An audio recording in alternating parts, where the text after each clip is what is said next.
Unacademy. Let's crack it.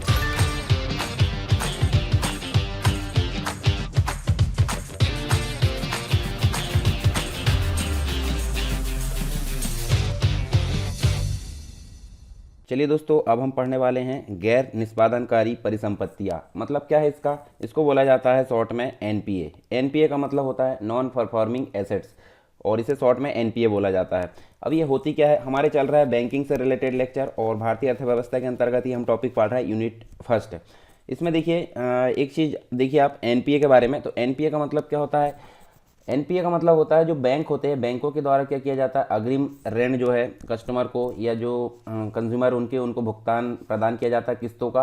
और जब वह जो भुगतान है वो अगर 90 दिनों से अधिक का विलंब हो जाता है उसमें, तो उससे रिलेटेड जो भी संपत्तियां होगी वो कहलाती है एनपीए, यानी कि नॉन परफॉर्मिंग एसेट्स, जिसे हम गैर निष्पादनकारी परिसंपत्तियां बोलते हैं। मतलब 90 दिन का समय सीमा दिया और 90 दिन से अधिक अगर हो जाता है, मतलब जो भी लॉ मतलब जो किस्त होती हैं, अगर वो 90 दिन से अधिक उसमें विलंब हो जाता है तो उस प्रकार की संपत्तियां गैर निष्पादनकारी परिसंपत्तियां कहलाती है। इसमें अलग अलग श्रेणी देखने को मिलती है हमको। जैसे एनपीए की अगर बात करें तो एनपीए की श्रेणियां हमको देखिए 3 यहाँ श्रेणी देखने को मिलती है। 3 श्रेणी देखिए यहाँ पे: अवमानक परिसंपत्ति, संदिग्ध परिसंपत्ति, हानि वाली परिसंपत्ति।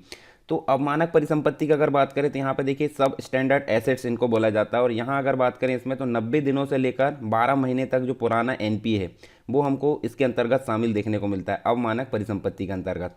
दूसरा जो है संदिग्ध परिसंपत्ति, जिसे डाउटफुल एसेट्स बोलते हैं। अब इसके बाद जो है 12 महीने से लेकर 3 वर्ष तक का पुराना जो एनपी है वो किसके अंतर्गत आएगा? वो आएगा संदिग्ध परिसंपत्ति के अंतर्गत आएगा।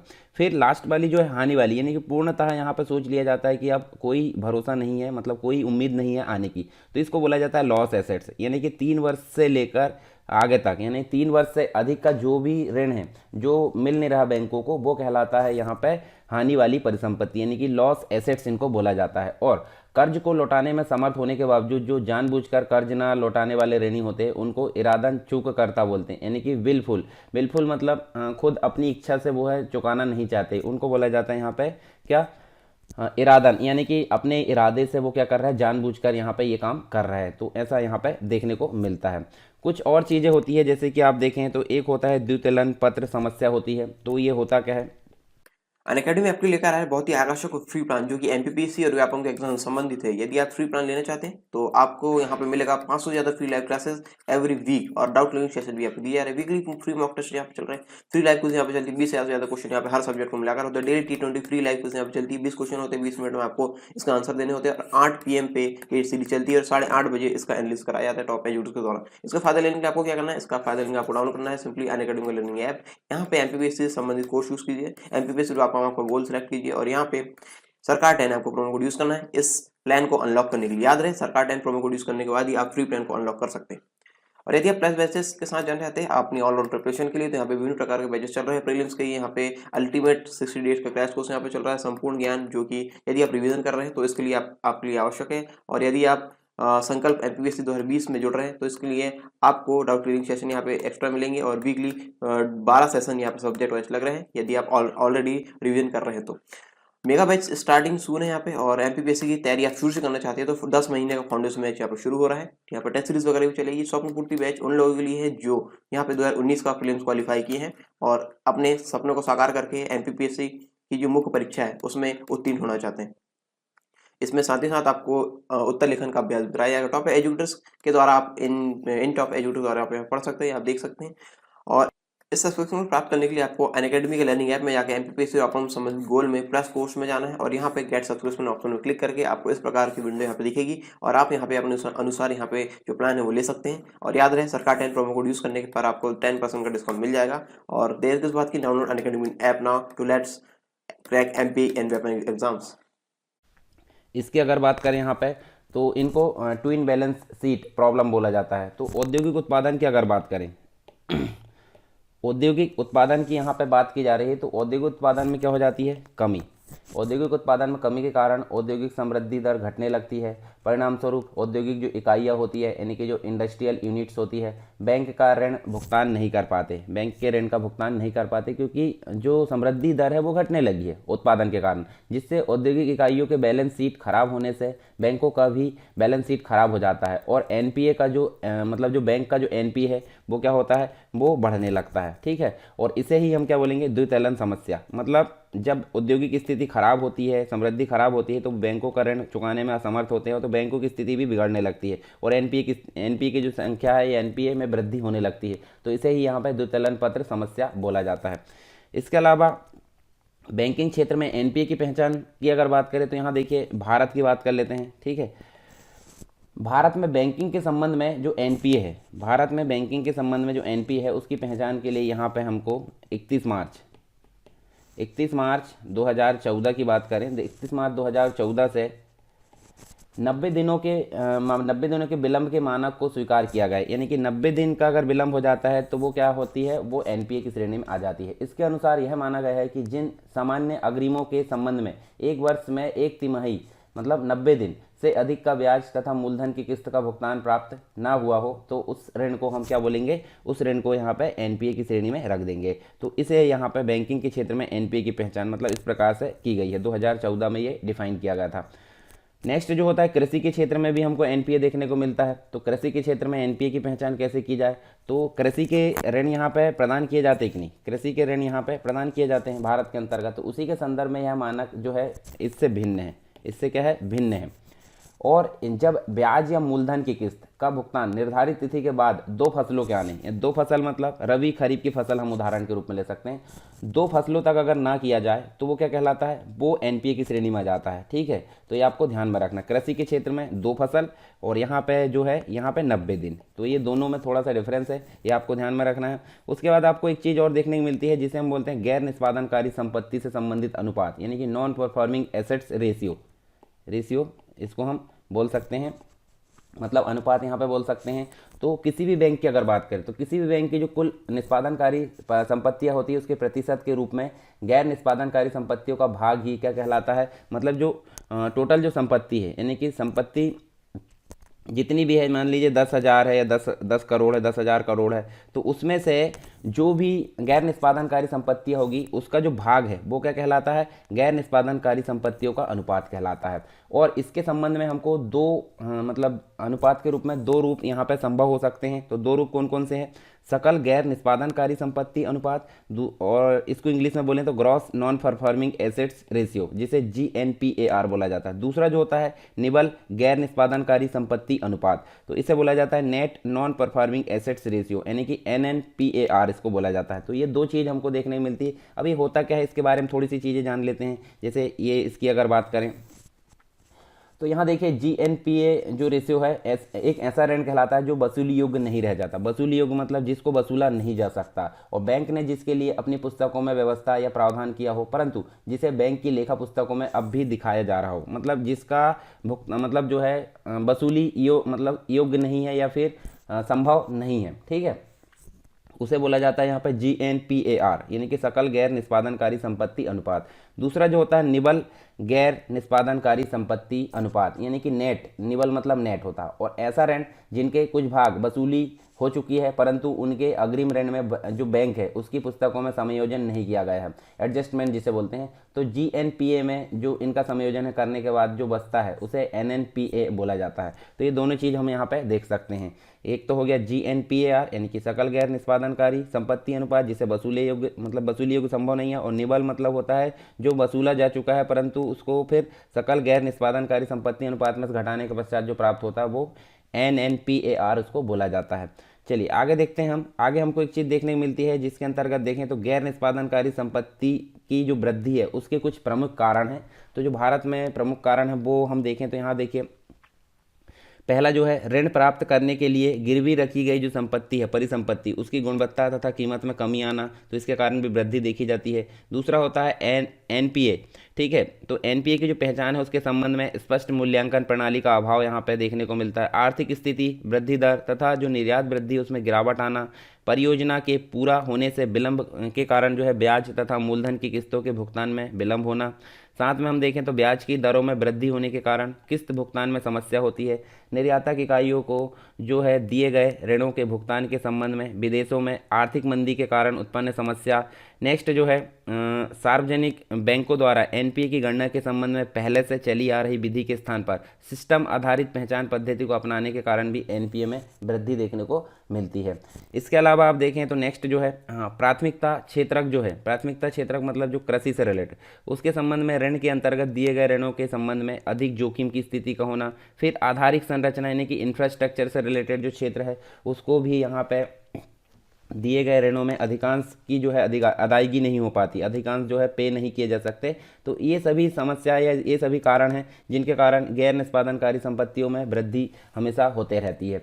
तो इनको अगर सॉल्व कर लिया जाता है तो सिंपल सी बात यहाँ पे एनपीए की जो दर है उसको घटाया जा सकता है। ठीक है, मतलब बैंकों को जो अनावश्यक दवा या फिर जो लॉस सहना पड़ता है वो नहीं सहना पड़ेगा। चलिए आगे देखते हैं इसको सॉल्व करने के लिए, यानी कि एनपीए को सॉल्व करने के लिए गवर्नमेंट और साथ में आरबीआई यानी कि रिजर्व बैंक ऑफ इंडिया के द्वारा जो है कौन कौन से कदम उठाए गए हैं, तो ये भी हमको देखने को मिलता है। तो यहाँ विभिन्न प्रकार की जो योजना या फिर जो एक्ट है वो हमको देखने को मिलते हैं। तो हम देखिए यहाँ पे पहला जो एक्ट है वो देखने को मिलता है सरफेसी अधिनियम 2002। सरफेसी अधिनियम क्या है? अब सरफेसी का मतलब होता है सिक्योरिटिलाइजेशन, इसको बोला जाता है, देखिए एक एक मैं बताता हूँ। सिक्योरिटिलाइजेशन, उसके बाद reconstruction of financial assets and enforcement of security interest act 2002। ठीक है, तो इसे बोला जाता है सरफेसी एक्ट, यानी कि securitisation and reconstruction of financial assets and enforcement of security interest act 2002। तो ये इसका जो होता है, इसका मुख्य उद्देश्य क्या था? जानबूझकर अगर ऋणों का भुगतान ना करने वाले हैं जो, तो उनके ऊपर प्रभावी नियंत्रण यहाँ पे बनाए रखना। तो ये था सरफेसी अधिनियम। दूसरा था ऋण वसूली अधिकरण। अधिकरण मतलब ट्रिब्यूनल बोलते हैं, जैसे एनजीटी होता है ना, वैसे ही यहाँ पे ऋण वसूली ट्रिब्यूनल होता है, जिसे डेप्ट रिकवरी ट्रिब्यूनल बोला जाता है। शॉर्ट में अगर बोले तो DRT इसको बोला जाता है, DRT इसको बोला जाता है। इसकी स्थापना 1993 में सरकार के द्वारा की गई थी। ये भी किससे संबंधित है? एनपीए की जो है, एनपीए में कमी को लेकर, यानी कि एनपीए की समस्या उसको सॉल्व करने को लेकर ये बनाया गया था। फिर दूसरा था एसेट्स रिकंस्ट्रक्शन कंपनी, जिसे हम ARC बोला जाता है। ठीक है, और इसकी स्थापना जो है निजी कंपनी के रूप में की गई थी। इसकी न्यूनतम जो पूंजी थी उसको यहाँ पे 2007 में, न्यूनतम पूंजी को 2007 को 2 करोड़ से बढ़ाकर 100 करोड़ रुपए कर दिया गया। और दूसरा है S4A। S4A का मतलब क्या होता है? Scheme for sustainable structure of stressed assets, तो इसे बोला जाता है S4A। ठीक है, S4A इसको बोला जाता है जो दावित संपदा उसकी सतत जो संरचना उससे संबंधित स्कीम है।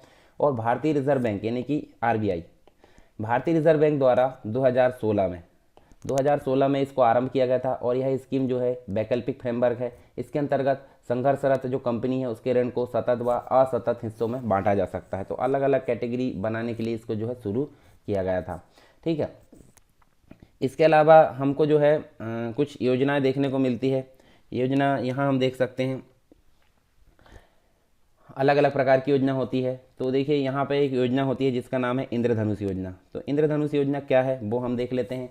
तो यहाँ देखिए इसको रेनबो प्लान बोला जाता है, रेनबो प्लान इसको बोला जाता है। और देश के अंतर्गत हम बात करें, देश के जो सरकारी बैंक है उनकी वित्तीय स्थिति को सुधारने के लिए, मतलब ये भी क्या है? बैंकिंग से संबंधित है। तो बैंकिंग से संबंधित यानी वित्तीय स्थिति को सुधारने के लिए जो बैंक है सरकार के द्वारा 7 सूत्रीय मतलब 7 यहाँ पे मिशन थे और 7 को मिलाकर यहाँ पे इंद्रधनुष उसका नाम दिया गया, यानी कि 7 सूत्रीय जो योजना थी उसका नाम इंद्रधनुष योजना था और इसको शुरू किया गया गवर्नमेंट के द्वारा। तो 7 सूत्र क्या थे वो हमको देखने को मिलते हैं। जैसे पहला तो है अपॉइंटमेंट यानी कि नियुक्तियाँ, दूसरा होता है बैंक बोर्ड ब्यूरो यानी कि बैंक बोर्ड ब्यूरो इसको जो है इंग्लिश में बोला जाता है वहाँ पर, पूंजीकरण यानी कि कैपिटलाइजेशन, चौथा है पीएसबी पर से दबाव हटाना यानी कि डिस्टेंसिंग जो हम बोल सकते हैं यहाँ पे, सशक्तिकरण, एम्पावरमेंट यानी जवाबदेही, उसके बाद देखें और फिर लास्ट जो होता है प्रशासनिक। तो ये 7 जो सूत्र है, 7 जो फोकस है, उन सभी को मिलाकर यहाँ पे इस योजना का नाम दिया गया है इंद्रधनुष योजना। तो इंद्रधनुष योजना काफ़ी इंपॉर्टेंट है। इसमें हम देखें तो इसमें हमको बहुत सारी चीज़ें देखने को मिलती है। जैसे उदाहरण के तौर पर बताएं तो इंद्रधनुष नाम की जो है इस रणनीति को उद्देश्य चयन प्रक्रिया में पारदर्शिता लाने यानी ट्रांसपेरेंसी लाना, जो फंसा हुआ ऋण है जिसे एनपीए बोला जाता है उसकी मात्रा को कम करना, और बैंकों का जो प्रदर्शन है, जो भी कार्य क्षमता उसको सुधार लाना, ये सभी काम था इंद्रधनुष योजना का। गवर्नमेंट यानी सरकार द्वारा जो है सार्वजनिक बैंकों के कर्मचारियों के लिए शेयर विकल्प लाने के विषय में विचार कर रही है ताकि उनको जो है बैंकों के प्रबंधन में सहभागी बनाया जा सके। इसके अलावा इंद्रधनुष के अंतर्गत नियुक्तियों को ठीक मतलब यहाँ पे अगर देखें तो ठीक किया जाएगा। सरकारी बैंकों के प्रमुख जो नियुक्त आदि करने वाले जो भी बैंक बोर्ड ब्यूरो है उसकी स्थापना की जाएगी। पुनः पूंजीकरण के उपाय किए जाएंगे और साथ में बैंक के जो गैर निष्पादित परिसंपत्ति यानी कि एनपीए है उसका भार कम करने में सहायता की जाएगी, जिससे क्या होगा, अधिक ऋण देकर आर्थिक वृद्धि तीव्र करके जो है सरकार का उद्देश्य पूरा हो सके। तो ये चीज़ हमको देखने को मिलती है यहाँ पर। इसके अलावा एक दो चीज़ और आपको देखने को मिलती है, जैसे मैं यहाँ बात करूँ किसकी, बैड बैंक की। बैड बैंक का मतलब क्या होता है, ठीक है, यहाँ पे बैड बैंक की बात करें, बैड बैंक मतलब होता है जैसे जो अनुसूचित बैंक होते हैं जिसका वर्णन आरबीआई की जो द्वितीय अनुसूची है उसमें वर्णित रहते हैं। तो वाणिज्यिक बैंकों की बढ़ती हुई गैर निष्पादनकारी जो परिसंपत्ति है उसकी समस्या को समाप्त करने, मतलब इस समस्या एनपीए की समस्या को समाप्त करने के लिए बैड बैंक की शुरुआत की गई थी। और यह एक ऐसा बैंक होगा जो सभी संस्थाओं के डूबत ऋण एवं जोखिम ऋण है, जोखिमपूर्ण जो ऋण है उसको अच्छे ढंग से यहाँ पर प्रबंधित करेगा। तो ये हमको देखने को मिला बैड बैंक। इसके अलावा एक और यहाँ पे चीज़ देखने को मिलती है जिसे बोलते हैं पारा। पारा का मतलब होता है सार्वजनिक क्षेत्र जो संपदा पुनर्वेशन एजेंसी है, इसको बोला जाता है। और आर्थिक समीक्षा थी 2016-17 की, उसमें असंशोधित ऋण यानी कि बैड लोन या एनपीए समस्या के लिए जो पारा है यानी कि PARA इसके रूप में एक समाधान प्रस्तुत किया गया था। और इसका अर्थ क्या होता है, इसका अर्थ होता है public sector assets rehabilitation agency, इसको शॉर्ट में बोला जाता है पारा। और इसे बैड बैंक भी हम कह सकते हैं, मतलब बैड बैंक जिसके बारे में हमने पढ़ा। और यह एक ऐसी स्वतंत्र एजेंसी है, स्वतंत्र इकाई है जो बैंकों के सबसे बड़े एनपीए खाते की पहचान करेगी और बैंकों से उन्हें खरीद लेगी। ठीक है, तो ये सारी चीज़ हमको यहाँ पे देखने को मिलती है किसके संबंध में, सरकार द्वारा, मतलब यहाँ पे जो पारा जो कि बैड मतलब जो एनपीए से संबंधित समस्या उसको सॉल्व करने के लिए, बैड बैंक जो है वो भी एनपीए से संबंधित समस्या को सॉल्व करने के लिए यहाँ पे देखने को मिलती है। इसके अलावा कुछ चीज़ें हमको देखने मिलती है, जैसे मैं बात करूँ यहाँ पे, जैसे आईडीबीआई है, ठीक है, आईडीबीआई मतलब इंडस्ट्रियल डेवलपमेंट बैंक, जो कि औद्योगिक क्षेत्र से रिलेटेड बैंक है। ठीक है, तो यहाँ पे टॉप 5 के अंतर्गत ये जो है देखने को मिलता है बैड बैंक की श्रेणी में, यानी कि शीर्ष 5 जो एनपीए धारित वाले जो बैंक है उसमें आईडीबीआई पहले नंबर पर देखने को मिलता है, जिसमें सकल जो एनपीए है उसकी मात्रा हमको 30.78 देखने को मिलती है। और निवल एनपीए की अगर बात करें तो 18.78% देखने को मिलती है। तो ये दोनों चीज़ देखने को मिलती है। दूसरे में आपको यूको बैंक देखने को मिलेगा, तीसरे में आपको इंडियन ओवरसीज़ बैंक देखने को मिलेगा, फिर उसके बाद आपको यूनाइटेड बैंक ऑफ इंडिया देखने को मिलता है, फिर देना बैंक। तो ये सारी चीज़ हमको देखने को मिलती है। इसके बाद बैंकिंग विनियमन अध्यादेश भी आया था 2017 में। ठीक है, तो ये भी आपको पता होगा अगर आप सही से पढ़ रहे हैं तो बैंकिंग विनियमन संशोधन अध्यादेश आया था और ये 5 मई 2017 को राष्ट्रपति ने एनपीए यानी कि गैर निष्पादित परिसंपत्तियों के प्रभावी रूप से समाधान के लिए भारतीय रिजर्व बैंक यानी कि आरबीआई को सशक्त बनाने से संबंधित एक अध्यादेश जारी की था, मतलब मंजूरी यहाँ पे दी गई थी। और यह अध्यादेश भारतीय रिजर्व बैंक को प्रत्यक्ष रूप से एक ऋण डिफॉल्ट के मामले में दिवालिया प्रक्रिया जो है प्रारंभ करने के लिए निर्देशित किया गया था। और अब भारतीय रिजर्व बैंक जो है वाणिज्यिक बैंकों के एनपीए से उचित तरीके से निपटने के लिए या निपटाने के लिए पैनलों की नियुक्ति कर सकता है। ठीक है, इसके अलावा हम देखें तो हमको बहुत सारी चीज़ यहाँ पे देखने मिलती है, जो कॉन्सेप्ट है वो देखेंगे यहाँ पे। उसके बाद हम देखेंगे वित्तीय समावेशन क्या होता है, और ये सारी चीज़ देखने के पश्चात हमारा जो है ये बैंकिंग से रिलेटेड टॉपिक यहाँ पे कंप्लीट हो जाएगा। ठीक है, तो जो नेक्स्ट टॉपिक मतलब जो बाकी के टॉपिक है वो हम नेक्स्ट क्लास में यहाँ पे देखेंगे। आई होप आपको सारी चीज़ें यहाँ पे समझ में आई होगी। एनपीए से संबंधित हम देख लेते हैं क्या क्या चीज़ें हमने यहाँ पे देखे हैं। तो देखिए एनपीए से संबंधित यहाँ पे चीज़ें हमने देखे हैं अभी, जैसे जो एनपीए होता है यानी कि नॉन परफॉर्मिंग जो एसेट्स होता है, जिसके अंतर्गत हम देखिए इसको गैर निष्पादनकारी परिसंपत्तियाँ बोलते हैं, कितने प्रकार की होती है और क्यों ये एनपीए घोषित कर दिए जाते हैं, उसकी पहचान कैसे की जाती है, कृषि के क्षेत्र में उसकी पहचान कैसे की जाती है। उसके बाद उसका अनुपात हमने देखे, उसके प्रमुख कारण देखे वृद्धि के, और गवर्नमेंट के द्वारा या जो आरबीआई है उन दोनों के द्वारा क्या क्या कदम उठाए गए इसको कम करने के लिए। इंद्रधनुष योजना के बारे में हमने जाना। तो चलिए मिलते हैं नेक्स्ट टॉपिक में नेक्स्ट क्लास में, तब तक के लिए जय हिंद। अनअकैडमी आपके लेकर आया है बहुत ही आकर्षक और फ्री प्लान जो कि एमपीपीएससी और व्यापम के एग्जाम से संबंधित है। यदि आप फ्री प्लान लेना चाहते हैं तो आपको यहाँ पे मिलेगा 500 से ज्यादा free live classes every week, और डाउट क्लियरिंग सेशन भी आपको दिया जा रहा है। वीकली फ्री मॉक टेस्ट यहाँ पे चल रहा है, फ्री लाइव क्विज यहाँ पे चलती है, 20 से ज्यादा क्वेश्चन यहाँ पे हर सब्जेक्ट को मिलाकर होता है। Daily T20 free live quiz यहाँ पे चलती है, 20 क्वेश्चन होते हैं, 20 मिनट में आपको इसका आंसर देने होते हैं। और 8 PM पे ये सीरीज चलती है और 8:30 बजे इसका एनालिसिस कराया जाता है टॉप एजुकेटर्स के द्वारा। इसका फायदा लेने के लिए आपको क्या करना है, इसका फायदा लेने आपको डाउनलोड करना है सिंपली अनअकैडमी लर्निंग ऐप। यहाँ पे एमपीपीएससी से संबंधित कोर्स यूज कीजिए, एमपीपीएससी आपको गोल सेलेक्ट कीजिए और यहाँ पे सरकार 10 आपको प्रोमो कोड यूज करना है इस प्लान को अनलॉक करने के लिए। याद रहे सरकार 10 प्रोमो कोड यूज करने के बाद ही आप फ्री प्लान को अनलॉक कर सकते हैं। और यदि आप प्लस बैचेस के साथ जाना चाहते हैं अपनी ऑल राउंड प्रिपरेशन के लिए, तो यहाँ पे विभिन्न प्रकार के बैचेस चल रहे हैं। प्रीलिम्स के यहाँ पे अल्टीमेट 60 डेज का क्रैश कोर्स यहाँ पे चल रहा है, संपूर्ण ज्ञान, जो कि यदि आप रिवीजन कर रहे हैं तो इसके लिए आपके लिए आवश्यक है। और यदि आप संकल्प एमपीपीएससी 2020 में जुड़ रहे हैं तो इसके लिए आपको डाउट क्लियरिंग सेशन यहाँ पे एक्स्ट्रा मिलेंगे और वीकली 12 सेशन यहाँ पे सब्जेक्ट वाइज लग रहे हैं यदि आप ऑलरेडी रिवीजन कर रहे हैं तो। मेगा बैच स्टार्टिंग सून है यहाँ पे, और एमपीपीएससी की तैयारी आप शुरू से करना चाहते हैं तो 10 महीने का फाउंडेशन बैच यहाँ पे शुरू हो रहा है। यहाँ पे टेस्ट सीरीज वगैरह भी चलेगी। स्वप्न पूर्ति बैच उन लोगों के लिए है जो यहाँ पे 2019 का प्रीलिम्स क्वालिफाई किए हैं और अपने सपनों को साकार करके एमपीपीएससी की जो मुख्य परीक्षा है उसमें उत्तीर्ण होना चाहते हैं। इसमें साथ ही साथ आपको उत्तर लेखन का अभ्यास कराया जाएगा टॉप एजुकेटर्स के द्वारा। आप इन टॉप एजुकेटर्स द्वारा आप यहाँ पढ़ सकते हैं, आप देख सकते हैं। और इस सब्सक्रिप्शन को प्राप्त करने के लिए आपको अनअकैडमी के लर्निंग ऐप में जाकर एमपीपीएससी और अपने संबंधित गोल में प्लस कोर्स में जाना है और यहाँ पे गेट सब्सक्रिप्शन ऑप्शन में क्लिक करके आपको इस प्रकार की विंडो यहाँ पे दिखेगी और आप यहाँ पे अपने अनुसार यहाँ पे जो प्लान है वो ले सकते हैं। और याद रहे सरकार 10 प्रोमो कोड यूज करने के पर आपको 10% का डिस्काउंट मिल जाएगा। और देर किस बात की, download Unacademy app now to let's crack MP and exams.